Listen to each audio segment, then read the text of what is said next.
Hare Krishna to all of you. In connection with the Bombay temple, Srila Prabhupada, he made a statement. He said, in Bombay, I want 12 temples. So then some donor asked Srila Prabhupada, why 12 temples? One temple is enough. Your own institution. In each city, you should have one temple. So Prabhupada asked him back, how many schools you have in Bombay? Every other street you have a school. And that is, what is the purpose of the school? No, that is required, he said. That's required for educating the people.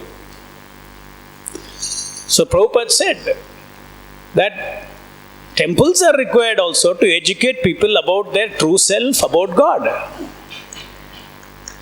So this is lacking today. In the modern world, there is no emphasis. The society population is growing multifold. According to the number of, increase of population, schools for giving material education is also increasing. So naturally, the number of temples should also increase. If the number of temples don't increase,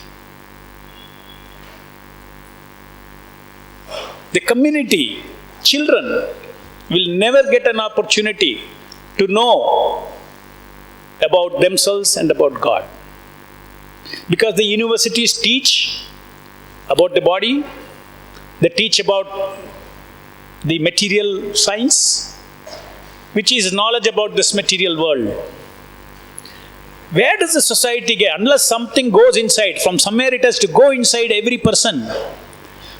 Who is God? What is God? What is the purpose of life? In our ancient Indian tradition, every family was connected to some temple. Today, if you take the population in a city like Mysore or Bangalore, you'll see that the families have no connection at all with the temples, because where are the temples? Only few temples are there. And those temples, because the population is so much, in those temples there is so much rush, nobody wants to go.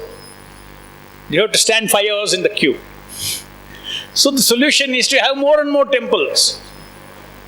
So it is not that one temple for one institution, because your own institution, one temple to represent you. No. We should have many, many temples. In fact, Srila Prabhupada's statement was what? In every town and village, I want a temple. This was Prabhupada's vision, because this is very much needed for the society. Especially for youngsters, children. They have to grow around a deity, around worshipping God, understanding God. We have got the greatest, the most wonderful scientific, transcendental knowledge about science and the self, science of the self and God in Bhagavad Gita. And if we do not have institutions, as Jai Chaitanya Prabhu said, ISKCON is specifically not simply a place of worship, it is a place of spiritual learning, spiritual education, how to make our human life successful. We have to know who we are. We are not this body. Material education, schools, everywhere, colleges teaches us you are the body. But the fact is that we are not the body. That teaching is given that spiritual teaching is given by the gurus in the temples. So it is one of the, many people think modern, well, why are you wasting time, wasting so much money in temples? Prabhupada was also asked in Bombay, Prabhupada, why you are, one person asked Prabhupada, why you are spending so much on this marble temple? Prabhupada told, I don't need marble temple. Krishna doesn't need marble temple. But unless I have something which is very glittering,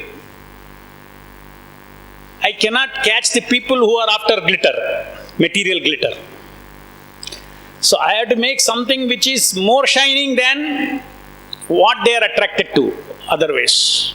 So therefore I have to do. So I'm spending this money not for, we are working hard to build this temple, not for us. We are good enough. Prabhupada said, if I am sitting in a hut, how many will come to me? If I have a big temple, everybody will come. So therefore, for the sake of bringing the people, attracting the people, according to different contexts, different time, different periods. Today is the age of materialistic glitter. So we have to make a temple with materialistic glitter.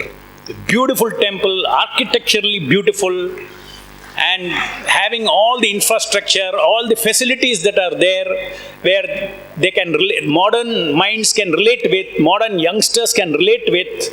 It's not simply a place of ritual, but it's a place of spiritual education. It's a center of culture, spreading our Vedic culture. And as far as Krishna is concerned, he is giving us an opportunity to serve him. It is not that, it's very difficult now, we have to build this temple, Krishna, we only have to, raise the money, and then otherwise Krishna has no house. Krishna is homeless, so we have to work hard and to make a home for him. Krishna is, when Sudama went to Krishna, he just went and, offered some, what is it called? Chipped rice he offered. Beaten rice he offered too. That also he was hesitant to offer. And then he came back to his house. Suddenly he saw no house, nothing. Everything is a huge palace. Suddenly, palace full of servants and everywhere jewelry, and wife was fully decked up, and she came. Hey, what happened? Everything happened. So Krishna gave everything. So Krishna, like this, he can build this temple. Right? But what is Krishna's purpose? Krishna's purpose is to engage us in service of the Lord. Anybody and everybody who gets an opportunity to participate in building this temple will become very, very blessed. Very, very blessed, because this is the opportunity given by Krishna for devotees to build the temple. Because building the temple, other than devotees, nobody will build. Right? After the temple is built, even non-devotees may come and then become devotees. So they are not the people who are going to build this temple. This temple is going to be built by the devotees.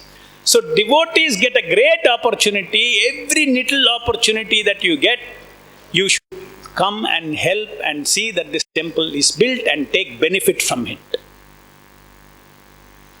Even giving money to the temple or any seva to the temple, you are not actually just like a child. Out of the pocket money given by the father, he'll buy one gift for the father. It is out of love. The father will accept that gift. The father is not seeing. Father knows, I only gave money, he purchased the gift and gave me. But actually it is his bhakti, it is his love, he comes and offers. Similarly, everything belongs to Krishna. The money that you have belongs to Krishna. The Shakti, the Sharira Shakti, the Jnana, Bala, Kriya, everything is belonging to God that we have. We are not the permanent owners of anything. We are all holding it for some time. So Krishna wants us to convert that with love and offer it to the Lord. So Krishna and Balaram here are seeking our love. How lovingly we want to engage in this service to make a beautiful temple for him. That's all. And this is the instruction of our acharyas. Our acharyas have always, the only focus for them has been to carry out the order of the other acharyas. And finally, the goal of all these activities is to purify our human soul. Getting a human body is so rare. take the number of, souls who are on this earth, the population. It might be, the number of living entities in your mouth, the germs that is there, it may be 100 times the human population. So look at the number of jivas who have got human form of life, so rare. So therefore that human form of, and in that human form of life, devotees, to have those who have heard about Krishna, know about Krishna, want to love Krishna, want to serve Krishna, is even rarer. So let's take this opportunity. Every one of you make a sankalpa in your mind. Every possible manner, I will be on the lookout for how to participate in building this temple and offering it to Lord Krishna. And that's not so easy. You have to pray to Lord. It's not that you're doing a favor to the Lord. Please, my dear Lord, please allow me. You have to pray, Krishna and Balaram. Because once He allows, it's a big favor. He has taken something from you. God has taken from something you. So, the very big favor that Lord is giving by even if you put 1 rupee in the hundi. So, let us all become aware.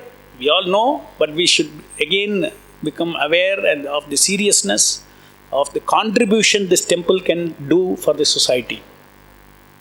It is the highest welfare activity by doing this. And just see, it's not only spiritual services, like activities like Akshaya Patra. This center of this is kind of institution, just like Bangalore. Temple was built. We were building the temple, we were collecting so much money and building the temple. Many people were, even who are God conscious, who are little spiritual, were criticizing, why you are making this big, why you are spending so much money, why you are spending so much money. But that very temple has become a place from where the seed of Akshaya Patra came out. You have to first invest somewhere, and then service opportunities for this society will come. Similarly, this is an investment by the society to build this temple so that more and more service to the people of this Mysore city will spring up from this new Vrindavan Dham. Thank you very much. Srila Prabhupada ki, Krishna Balaram ki Jai.